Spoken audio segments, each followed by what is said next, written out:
একটা কথা বলি বন্ধুরা, দেখবে তুমি যখন বাপের বাড়িতে থাকবে তখন যদি তোমার বর তোমার কাছে থাকে, তারপর দুজন মিলে যখন একটু মনোমালিন্য হয়, তা যদি তোমার বর রাগ দিয়ে চলে যায়, তখন তোমার শাশুড়ি শ্বশুররা কি বলবে জানো?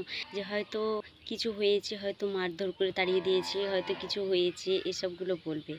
আর যখন শ্বশুর বাড়িতে থেকে তুমি যখন তোমার শাশুড়িরা শ্বশুররা সবাই অত্যাচার করবে, তোমার যে কোনো কথাতে খোঁটা দেবে, কেউ কথা বলবে না, চুপচাপ বসে থাকবে, নির্যাতন করবে, তখন তুমি যখন বাপের বাড়ি থেকে ছেড়ে চলে আসবে, তখন বলবে ওকে আবার কে কি বলেছে, কে কি করছে, ও ওকে কি আমরা মেরেছি, ও কেন বাপের বাড়ি চলে গেল সব কিছু রেখে, দৌড়তে দৌড়তে কেন গেল, দৌড়তে দৌড়তে কিসের জন্য গেল, ওকে কি আমরা মেরেছি, ও তো আলাদা, ও শুধু শুধু চলে গেল, এটা বলবে। আর বেলাতে তখন বলবে যে হ্যাঁ ওরা মেরেছে তবে এসছে। তাহলে এখানে উত্তরটা কি দাঁড়ালো?